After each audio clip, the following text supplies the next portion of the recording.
할렐루야. 생명이 있는 동안 우리 하나님을 찬양하며 우리 하나님께 영광 돌리며 아버지의 뜻을 이루면서 하나님의 뜻을 받들어 순종하면서 살기를 원합니다. 2022년 2월 24일 목요일에 아침이 밝아왔습니다. 오늘 신명기 22장에서 24장의 말씀 꿀송이 보약 큐티를 시작하겠습니다. 특별히 오늘 본문 중에는 가정의 화목을 위한 하나님의 말씀이 적혀 있습니다. 신명기 22장 13절에서 21절은 부부 사이의 갈등에 대해서 말씀합니다. 어떤 남편이 결혼한 지 얼마 지나지 않았는데 자기 아내가 실증이 나는 거예요. 자기 아내가 마음에 안 드는 거예요. 이혼하고 싶은 거예요. 그가 택한 방법은 비겁하게 누명을 씌워서 자신의 아내가 결혼하고 보니까 처녀가 아니었다라고 비방을 하고 다니는 것입니다. 그 당시의 법으로는 자기 아내가 처녀가 아닌 상태에서 결혼했다고 하면 그 아내를 버릴 수가 있었기 때문입니다. 요즘 시대에도 이른바 행실이 바르지 못한 여성으로 공동체 가운데 낙인 찍힌다는 것은 말할 수 없는 부담으로 다가옵니다. 하물며 여성을 천대하던 고대 중동 사회에서 그러한 악평은 곧 사회적인 살인행위나 마찬가지였죠. 설령 사실이 아니라 할지라도 불미스럽게 사람들 입에 오르내리는 것만으로도 해당 여성과 그녀의 친정 가족들은 무척 힘든 삶을 살아야 했던 것입니다. 따라서 하나님께서는 그들이 스스로 명예를 보호할 방법을 제시하신 것이죠. 그런 경우에 어떻게 여성 인권을 하나님께서는 보호할 수 있도록 조치를 취하셨는가? 신명기 22장 5절에 따르면 처녀인 표를 성문에 있는 장로들에게 가져가서 증거로 삼는 것입니다. 이를 가리켜 첫날 밤 처녀막이 파열된 혈흔으로 이해하는 견해가 성경학자들이 대부분 일치합니다. 당시 첫날 밤 침실에 깔았던 천을 신부의 부모가 보관했던 풍습이 있었다는 것입니다. 여기에서 중요한 점은 억울하게 모함당한 여성의 부모들에게 반론 기회를 주었다는 사실이죠. 그리고 결백이 입증되면 성읍 지도자들은 남편을 때리고 벌금을 받는 형벌을 가했습니다. 이러한 성경의 가르침은 당시의 여성 인권이 철저히 무시당했던 당시 시대상을 염두에 두면 엄청나게 성경은 파격적으로 여성 인권을 보호하고 있다는 것을 알 수가 있습니다. 이뿐만이 아닙니다. 신명기 22장 25절에서 27절은 여성을 강간한 남성에 대한 형벌을 이야기하고 있습니다. 생각하기도 끔찍한 상황이지만 만약 어떤 악한 남자가 어느 약혼한 처녀를 들여서 성폭행을 했다고 율법은 가정하고 있습니다. 들여서는 남성의 무시무시한 폭력에 저항하지도 도움을 구하지도 못한 채 무력하게 성폭력을 당할 수밖에 없었을 것입니다. 그런 그 여성을 향해서 신명기 22장 26절은 이렇게 선언합니다. 처녀에게는 아무것도 행하지 말 것은 처녀에게는 죽일 죄가 없음이니라. 너무나 당연한 말씀이죠. 그 여인에게는 아무런 죄가 없는 거죠. 피해자니까요. 몹시 두렵고 고통스러운 범죄의 피해자일 뿐입니다. 그런데 현실은 때로는 상당히 상황이 왜곡될 수가 있습니다. 오늘날에도 성범죄 피해자를 향한 미투 운동에서 노골적인 2차 피해 범죄가 적지 않게 일어납니다.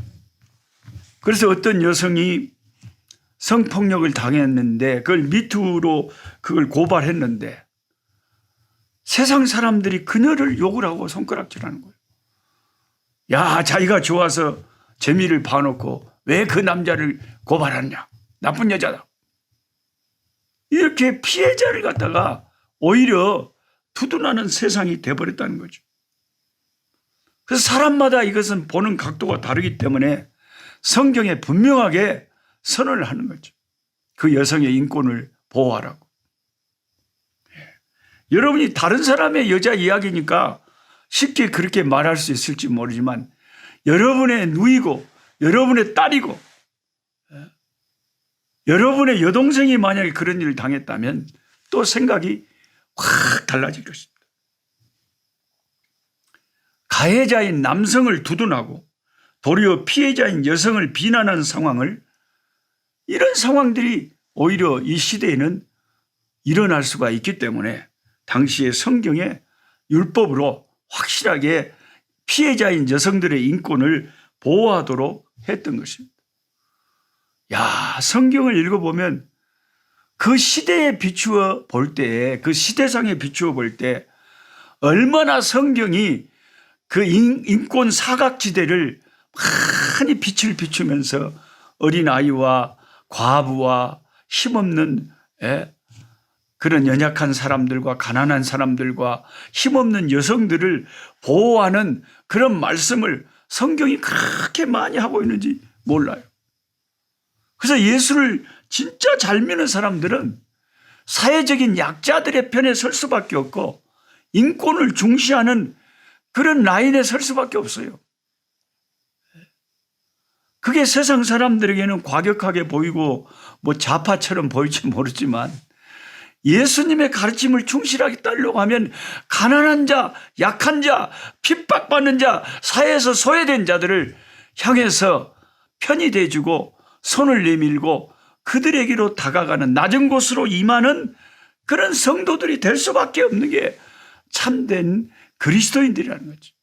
권력에 빌붙고 힘 있는 자들의 편이 되는 것이 그리스도인들이 아니라는 것입니다.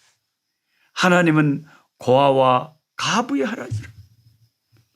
하나님께서 제가 선교지에 와서 이렇게 단 12명이지만 12명의 부모 잃은 그 핏덩이 같은 아이들을 저희 집에 보내주셔서 제 자녀로 이렇게 키우게 해주신 것이 저는 너무 감사해요. 어떻게 살아도 우리 인생은 금방 한 세상 지나가지 않습니까? 네? 제가 한국에서 제일 부러웠던 목사님이 누군지 아세요? 고흥에, 지금은 하늘나라 먼저 가셨는데 저하고 겁나게 친했는데 고흥의 그 바닷가에서 교회를 개척하셔서 큰 부흥을 일으킨 조주현 목사님이라고 통합측 목사님인데 장로교 계셨어요. 그 목사님 교회 사택에 이렇게 방문하면 목사님이 원래 고아 출신이었어요. 강원도에 사셨는데 어려서 자기 아버지가 맨날 술 잡수고 술 취해가지고 자기 엄마를 두들겨 패고 자기 엄마는 어떤 그가 군부대가 많은 데인데 군인하고 눈이 맞아서 집 나가버려요. 자기 아버지가 그 집 나간 부인 때문에 더 성질나고 속상해서 술로 나날을 보냈는데 날마다 이 어린아이 주연이한테 술 받아오라고 그래갖고 늘 그냥 돈도 안 주면서 술 예상으로 받아오라고 하니까 그 술을 주전자에 받아오면서 이 조주연 어린이가 마음속으로 그런 앙심을 품었다는 거예요. 내가 크면 우리 아버지 가만 안 놔둘래. 그런 마음의 쓴뿌리를 가지고 자랐는데 초등학교 2학년 때인가 도저히 아버지가 두들겨 패고 술만 잡수고 맨날 술 받아오라고 난리를 치니까 도저히 견디다 못했어요. 엄마는 바람 나서 나가버렸죠. 아버지 밑에서 견디다 못했어요. 초등학교 2학년이 주연 아이가 밤에 그냥 야반 도주를 했다는 거예요. 아무것도 모르고 서울 가는 기차를 타고 그냥 서울로 내빼버렸다는 거예요. 그때부터 서울역에 내려가지. 추우면은 어느 굴뚝 옆에 가서 쪼그리고 앉아서 참 비 맞은 닭처럼 그렇게 거리 소년으로 자라기죠. 그리고 나중에 왕십리를 주름 잡는 완전히 이제 소매치기 깡패 두목이 돼가지고 그렇게 난잡한 생활을 하고 그렇게 청춘을 지내다가 너무 술만 먹고 생활이 난잡하니까 깡패 두목으로 왕십리를 주름 잡고 사니까 폐병이 와버렸다는 거예요. 폐병이 와버려가지고 피를 막 토하고 뺐다고만 남아가지고 해골이 돼가지고 그때 여의도 순복음교회를 다니는 성도님들 진짜 여의도 순복음교회는 그건 우리가 본받아야 돼. 그렇게 기도 열심히 하고 전도 열심히 하는 건 뭐 교파와 교리를 떠나서 얼마나 우리 예수 믿는 우리가 본받아야 될 신앙의 열정인지 모르겠어. 그보다 뭐 열심히 전도하고 열심히 기도하니까요. 그보다 더 귀한 게 어디 있겠습니까? 그래가지고 그 순복음교회 여의도 순복음교회 나오는 성도가 아무도 우리 조주현 그 깡패 두목한테 전도를 안 했는데 담대하게 전도를 했다는 거예요. 당신 그러다가 죽으면 지옥 가는데 얼마나 인생이 불쌍한 인생입니다. 사람이 한번 죽는 것은 다 정해져 있고 그 후에는 심판이 있는데 예수 믿고 구원받으라고. 지금이라도 저기 여의도 순복음교회에서 운영하는 오살리 기도원에 금식 기도원에 가면 거기서 기도하면서 하나님을 영접하면 하나님이 당신의 병을 고쳐줄 수도 있는데 거기 가라고 권했다는 거예요. 그래서 다 죽어가니까 지푸라기라도 잡는 심정으로 오살리 금식 기도원에 갔다는 거예요. 거기에서 근근히 얻어먹고 살면서 한 1년 이상을 예배 참석하면서 은혜를 받은 거예요. 신앙이 들어가기 시작합니다. 어느 날 아침에 세수를 하려고 거울을 봤는데 거울 속에 어느 해골이 자기를 쳐다보고 있더래요. 몸무게가 남자가 30몇 킬로밖에 안 돼요. 다 죽어가는 불쌍한 몰골의 해골이 자기를 쳐다보고 있더래요. 거울에서. 와, 다 저 사람이 누구다냐? 저 사람이 나냐? 그런 절망 속에서 죽음이 점점 다가오는데 그때 기도하러 오신 어떤 분이 정보를 하나 줬다는 거예요. 전라도 순천 옆에 해룡에 가면은 평화의 동산이라는 마을이 있는데 미국에서 오신 인유 선교사님이라는 그 백인 선교사님이 그 마을을 만드셨는데 폐병 걸린 환자들 마지막 죽기 전에 어디 갈 데가 없이 그 마을에서 자취하면서 살다가 죽으면 거기 무덤을 써준다. 그 마을로 한번 가봐라. 그랬대요. 그 말을 듣고 순천에 평화의 동산으로 찾아간 거예요. 그 평화의 동산에서 자기가 몇 명을 묻어줬는지 모르겠어요. 다 죽어나가는 거예요. 그때 제가 대학생으로서 열심히 기도 운동을 하고 조그만 책도 막 만들고 그랬는데 저한테 편지가 왔어요. 록스 형제님, 저는 다 죽어가는 폐병 환자고 순천 해룡에 있는 평화의 동산에 있습니다. 아무도 저는 고하기 때문에 저를 면회오는 사람, 찾아오는 사람도 없어요. 록스 형제님이 언제 방학 때 벌교가 고향이라는데 우리 해룡의 평화의 동산에 한번 찾아와 주시면 감사하겠습니다. 그런 편지가 왔어요. 그러니까 저는 마음이 약해가지고 어려운 사람, 가난한 사람, 약한 사람이 뭘 도와달라 그러면 안 도와줄 수가 없죠. 야, 여기는 꼭 가봐야 된다. 아무도 돌아볼 사람이 없다. 내가 가봐야지. 근데요, 그 평화의 동산 주변에 해룡 근처에 사는 사람들도 그 옆에를 잘 안 지나가려고 그래요. 왜냐하면 옛날에는 이 마지막 죽어가는 폐병 중환자들이 기침을 콜록콜록 할 때마다 이게 이제 병중이 나와가지고 옮긴다고 해서 사람들이 그 근처에도 다 안 가려고 그런다니까요. 그래서 우럼니한테는 내가 아무 말도 안 하고 나도 원래 폐병에 걸려서 나왔던 사람이기 때문에 우럼니가 그거 알면 가지 마라 그렇게 말했어. 아무 말도 안 하고 혼자 갔죠. 그렇게 반가워합디다. 그렇게 반가워. 예부에서 처음으로 우리 조준 형제한테 누가 면회를 온 거예요. 했다고만 남았는데 콜록콜록 기침하면서 너무나 반가운 사람이 왔다고 밥 먹고 가라고 또 저녁에 가야 된다는 게 왔다 하룻밤 자고 가라고 밤새 내 옆에 누워서 이야기를 하고 콜록콜록한데 나도 속으로 걱정이 되고, 어머 어쩌을까, 저렇게 기침하면 아이고 병균이 다 나한테 와보면 나가 또 병이 걸려면 어쩌을까, 어머 내일 아침에 일찍 가야 되겠다. 아침에 일어나서 일찍 올라니까 또 아침밥 먹고 가라고 콜록콜록 하면서도 밥해주. 그렇게 하고 왔는데 세상에 이양 죽을 거 기도하다가 죽자. 밤마다 그 평화의 동산에서 저녁마다 밥만 먹으면 기도하고 매달리던 이 형제에게 성령의 불이 떨어지고 기적이 일어났어. 그 죽을 병에서, 그 죽음의 동산에서 그 바이러스 질균, 병균, 이게 다 질병의 균이 다 사라지고 폐병이 멈추게 된 거예요. 병이 낫게 된 거예요. 그래갖고 거기를 건강하게 나와서 천사 같은 간호사 사모님하고 결혼하고, 그리고 고운 그곳에 전도사님 되셔가지고 교회 개척해서 나중에 목사님 되죠. 제가 그곳을 방문할 때마다 제일 부러웠던 것이 뭐였냐면, 그 목사님이 자기도 어렵게 고아로 살아서 부모가 이혼을 해버려가지고 한국에서 애들을 어디서 돌볼 사람이 없는데 그 갈데 없는 애들을 목사님이 사택에다가 데려다가 키운 거예요. 그 사택에서 자라고 있는 그 데려다가 키우는 애들을 볼 때마다 그게 제일 부러웠어요. 나는 목사님의 다른 게 부러운 것이 아니라 저 가난하고 부모 잃은 저 아이들을 키우는 그 모습이 너무 부러운 거예요. 아, 나도 저러고 싶다. 하나님이 내 마음을 아시고 아프리카 선교사로 오셨는데, 왔는데, 죄송합니다. 정신이 없네요. 아프리카 선교사로 왔는데, 여기는 남부 아프리카는 에이즈가 창궐하고 있잖아요. 한 3천만 명 되는 에이즈 환자들이. 에이즈로 부모들이 다 죽어버렸는데 이 아이들이 에이즈 고아가 된 거예요. 부모들 때문에 친구들도 반은 걸려 있는 거예요. 그래서 이 부모 잃은 에이즈 고아 아이들을 한 명 한 명 우리 집에서 받아서 키우기 시작했는데 하나님이 12명을 주셔가지고 집안이 꽉 차게 해주죠.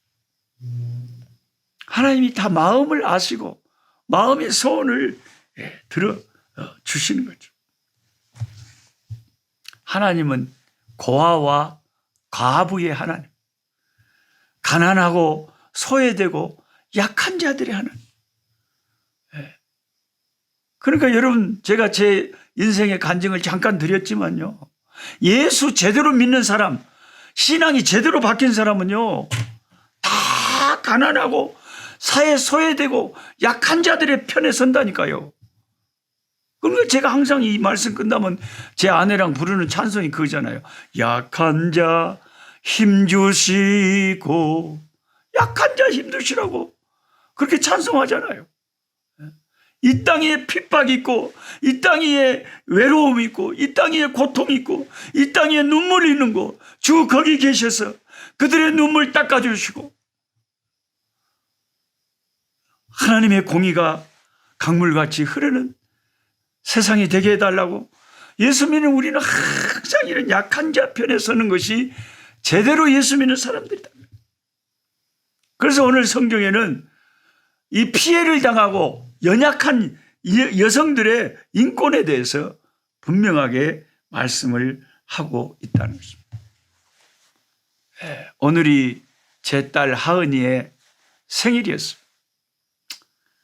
우리 딸 하은이가 올해 이제 지가 노씨성을 가지고 마지막으로 이 땅에서 맞는 생일이었어요. 내년부터는 성이 노씨가 아니고 미세스 프레토리우스, 이제 자기 남편의 성을 따르게 될 것입니다. 여기 있는 남아공은 결혼을 하면 여자가 다 남편 성을 갖게 돼요. 근데 참 그 우리 사이될, 미래 사이될 예랑이다 그러죠. 예비 신랑. 우리 그 예비 신랑 축 가족들이 그렇게 와서 축하를 해줘서 너무나 성대하게 우리 딸이 오늘 생일을 지냈습니다.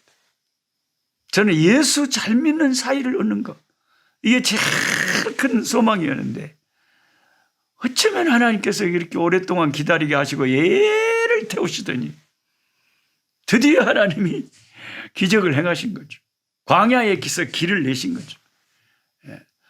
30대 중반이 다 된 시집도 안 간 딸이 이거 선교지에서 지가 엄마 아빠를 대신해서 선교 같이 한다고 있을 때 부모된 저희가 아이고 이 딸 시집 보내야 되는데 웜에 한국에 있어야 그래도 한국 남자들하고 만날 기회가 있어서 시집이라도 갈 건데 여기서 어찌했을까? 그런 인간의 생각을 하나님이 뛰어넘고 초월하셔서 우리 형편을 다 아시고 너무나 멋진 우리 예비 신랑 사이를 주신 것 얼마나 감사한지 모르겠어요. 여러분, 왜 예수 잘 믿는 사람하고 우리 자녀들이 결혼을 하고 우리가 결혼을 해야 되느냐? 예수를 바로 믿게 되면 오늘 우리 말씀, 하나님의 말씀의 가르침을 받아서 약한 아내를 항상 더 불쌍히 여기고 존중하고 사랑하는 그런 마음을 남편으로서 갖게 되는 거죠. 아내가 완벽해서가 아니라, 남편이 완벽해서가 아니라 예수님을 잘 따르고 믿게 되면 서로 사랑하는 마음, 서로 긍휼히 여기는 마음, 서로 고마워하는 마음, 겸손한 마음을 주 안에서 배우기 때문에 가정이 화목할 수밖에 없고, 그래서 가정이 아름다운 믿음의 가정이 화목한 가정이 될 수밖에 없다. 왜냐하면 이런 하나님의 말씀에, 약자를 편드는 하나님의 말씀에 가르침을 받고 예수 믿는 우리가 살기 때문입니다. 하나님 아버지, 오늘 또 주의 말씀을 읽습니다. 하나님의 말씀은 분명하게 가르칩니다. 연약한 여성들의 인권을 철저하게 보호를 하라고 합니다. 하나님 아버지, 참 무력해서 아버지 그 힘으로 성폭행을 가하고도 오늘날 이 시대에는 오히려 성폭행한 자가 더 아버지 하나님이여 오히려 잘했다는 듯이 되고 피해를 입은 여성이 2차, 3차 피해까지 당하는 그런 기가 막힌 일들도 벌어지는데 하나님 말씀을 가까이 하면 약한 자, 무력한 자들의 편에 서서 하나님의 말씀은 항상 아버지 교훈을 주는 줄로 믿습니다. 우리 예수 믿는 우리들이 항상 더 연약한 자들의 편에 설 수 있는 그리스도의 마음, 하나님의 마음, 성령의 마음을 가질 수 있도록 도와주시옵소서. 예수님의 이름으로 기도하옵나이다. 아멘. 약한 자 힘주시고 강한 자 바르게 주 환자 정태함이 주님의 뜻이라. 해 아래 압박 있는 곳 주 거기 계셔서 그 팔로 막아주